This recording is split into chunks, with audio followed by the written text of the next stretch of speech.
Hi friends, welcome to Telugu defence news. ఒక media రిపోర్ట్ని బట్టి ఇండియా వొరోనేజ్ అనే ఎర్లీ వార్నింగ్ రెడార్ కోసం రష్యాతో చర్చలు జరుపుతుంది. రష్యాలో ఆల్మాజ్ యాంటే అనే ఒక కంపెనీ ఉంది. S-400, S-500 లాంటి air defence, missile defence systems ఇలాంటి వేరియస్ రెడార్ సిస్టమ్స్ని డెవలప్ చేసింది. ఈ కంపెనీ నుండి 10 మెంబర్స్తో ఉన్న ఒక టీం పోయిన నెలలోనే ఇండియాకు వచ్చింది. S-400 డెలివరీ లేట్ అవడం లాంటి వాటి గురించి చర్చలు జరగగా మీడియా రిపోర్ట్ని బట్టి ఈ రెడార్ సిస్టమ్ గురించి కూడా మాట్లాడటం జరిగింది. ఇండియా శత్రువుల న్యూక్లియర్ బలిస్టిక్ మిసైల్స్ నుండి డిఫెండ్ చేసుకోవడానికి బలిస్టిక్ మిసైల్ డిఫెన్స్ ప్రాజెక్ట్లో ఉందని తెలిసింది. మొదటి ఫేజ్లో డెవలప్ చేసిన సిస్టమ్ సర్వీస్లో ఉండగా రెండో ఫేజ్లో ఇంకా అడ్వాన్స్డ్ సిస్టమ్ కూడా డెవలప్మెంట్లో ఉంది. అయితే బలిస్టిక్ మిసైల్స్ నుండి డిఫెండ్ చేసుకోవడానికి వాటిని చాలా ఎక్కువ దూరంలో గుర్తించాలి. దానికోసం సొంత రెడార్స్ కూడా డెవలప్మెంట్లో ఉండగా ఈ రష్యన్ అడ్వాన్స్డ్ రెడార్ సిస్టమ్ కోసం కూడా చూస్తుంది. ఈ రెడార్ 8,000 కిలోమీటర్ల దూరంలో ఉండగానే మిసైల్స్ని గుర్తించగలదు. ప్రపంచంలో వేరే ఏ రెడార్కి కూడా ఇంత రేంజ్ లేదు. ఎందుకు ఇంత లాంగ్ రేంజ్ రెడార్ అంటే బలిస్టిక్ మిసైల్స్ని ఎంత ఎక్కువ దూరంలో గుర్తిస్తే అంత బెటర్గా స్టాప్ చేయొచ్చు. సపోజ్ 3,000 కిలోమీటర్ల రేంజ్ ఉన్న ఒక మీడియం రేంజ్ బలిస్టిక్ మిసైల్ని శత్రువు లాంచ్ చేస్తే అది టార్గెట్ని రీచ్ అవ్వడానికి 15 నిమిషాలే టైం తీసుకుంటుంది. బూస్ట్ ఫేజ్ ఒక 3 నిమిషాలు, మిడ్ కోర్స్ ఫేజ్లో 10 నిమిషాలు, రీఎంట్రీ ఇచ్చాక 1-2 నిమిషాలే టైం తీసుకుంటుంది. ఈ లాస్ట్ ఫేజ్లో 1 సెకండ్కి 3-4 కిలోమీటర్ల వేగంతో కిందకు పడుతుంది. దాన్ని స్టాప్ చేయడానికి కేవలం రీఎంట్రీ ఫేజ్ ఇంటర్సెప్షన్ మీదే ఆధారపడితే రిస్క్ ఎక్కువ.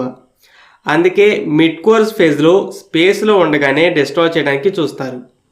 అయితే ఇన్కమింగ్ మిసైల్ని గుర్తించి ఇంటర్సెప్టర్స్ని ప్రిపేర్ చేయాలి. అవి కూడా స్పేస్లోకి వెళ్ళి మిసైల్ని డిస్ట్రాయ్ చేయాలి. దీనికి శత్రువు లాంచ్ చేసిన వెంటనే గుర్తిస్తే బెటర్. అందుకే ఇంటర్సెప్టర్స్ని గైడ్ చేసే ఫైర్ కంట్రోల్ రెడార్స్తో పాటు లాంగ్ రేంజ్ ఉన్న ఎర్లీ వార్నింగ్ రెడార్స్ కూడా కావాలి. ఇండియన్ BMD సిస్టంలో 800 కిలోమీటర్ల రేంజ్ ఉన్న స్వాట్ ఫిష్ రెడార్తో పాటు 3,000 కిలోమీటర్ల రేంజ్తో Israeli ELM-2090 terra early warning system కూడా ఉంది. ఇవి పాకిస్తాన్లో ఏ మూల నుండి బలిస్టిక్ మిసైల్ని లాంచ్ చేసినా వెంటనే గుర్తిస్తాయి. అలాగే చైనా 1000 నుండి 3,000 కిలోమీటర్ల మధ్య రేంజ్ ఉన్న మీడియం రేంజ్ బలిస్టిక్ మిసైల్స్ని ఎక్కడ నుండి లాంచ్ చేసినా దాదాపు బూస్ట్ ఫేజ్లో ఉండగానే గుర్తిస్తాయి. అయితే ఇండియన్ BMD సిస్టమ్ సెకండ్ ఫేజ్కి టార్గెట్స్ 5,500 కిలోమీటర్ల వరకు రేంజ్ ఉన్న intermediate range missiles. Medium range missiles కన్నా ఇవి ఇంకా ఎక్కువ స్పీడ్కి యాక్సెలరేట్ అవుతాయి కాబట్టి ఇంకా ఎక్కువ దూరంలో ఉండగానే స్టాప్ చేయాలి. DRDO ఈసారి ఓన్ రెడార్ని డెవలప్ చేస్తుంది. రేంజ్పై క్లారిటీ లేదు కానీ అమెరికన్ LRDR, రష్యన్ Dawn-2N అలాగే చైనా దగ్గర ఉన్న మిసైల్ డిఫెన్స్ రెడార్స్కి కూడా 4,000 కిలోమీటర్ల రేంజ్ ఉంది. అలాగే satellite based early warning systems కూడా ఉన్నాయి. అంటే శాటిలైట్స్కి ఉన్న రెడార్స్, సెన్సార్స్ మిసైల్ బూస్ట్ ఫేజ్లో ఉండగానే గుర్తిస్తాయి. ICBMs జనరల్గా 1000 నుండి 1,200 కిలోమీటర్ల ఎత్తునే రీచ్ అవుతాయి. భూమి గుండ్రంగా ఉండడం వల్ల సాధారణ రెడార్స్కి రఫ్గా 4,000 కిలోమీటర్ల డిటెక్షన్ రేంజే లిమిట్ అవుతుంది. అయితే రష్యన్ వొరోనేజ్కి 6,000 నుండి 8,000 కిలోమీటర్ల రేంజ్ ఉండడం వల్ల ఇండియాలో మోహరిస్తే ఇక పాకిస్తాన్ కాదు, చైనాలో ఎక్కడ నుండి బలిస్టిక్ మిసైల్ని లాంచ్ చేసినా వెంటనే తెలిసిపోతుంది. మరి ఇంత రేంజ్ ఎలా అంటే ఇది ఓవర్ ది హారిజన్ రెడార్. మామూలు రెడార్స్ లైన్ ఆఫ్ సైట్ మీద ఆధారపడతాయి.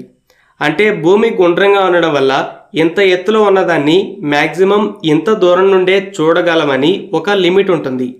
రెడార్స్ వేవ్స్కి కూడా అలానే.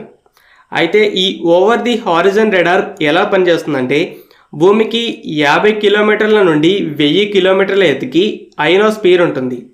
50 నుండి 90 కిలోమీటర్లకి D లేయర్, 90 నుండి 150 కిలోమీటర్లకి E లేయర్, 150 నుండి 1000 కిలోమీటర్లకి F లేయర్ ఉంటుంది. ఇందులో మరలా F1, F2 ఉంటాయి. మామూలుగా వాడే రెడార్ వేవ్స్ వీటి గుండా పాస్ అవుతుంటే ఈ ఓవర్ ది హారిజన్ రెడార్ పంపే వేవ్స్ వేరు. ఇవి అయోనోస్ఫియర్ మీద బౌన్స్ అయ్యి తిరిగి భూమి వైపే వస్తాయి. సో టార్గెట్స్ని ఈ లైన్ ఆఫ్ సైట్ని దాటి కూడా గుర్తించవచ్చు. మీడియా రిపోర్ట్ని బట్టి $4 బిలియన్ డీల్లో ఈ రెడార్స్ని కొనడానికి చర్చలు జరుగుతున్నాయి. పాకిస్తాన్తో పాటు చైనా మిసైల్ని లాంచ్ చేసిన వెంటనే ఇంటర్సెప్టర్స్ని రెడీ చేయొచ్చు. ఫ్రెండ్స్, ఈ వీడియో మీకు నచ్చినట్లయితే లైక్ చేయండి. అలాగే మరిన్ని ఇంపార్టెంట్ డిఫెన్స్ అప్డేట్స్ కోసం మన ఛానల్ని సబ్స్క్రైబ్ చేసుకోండి.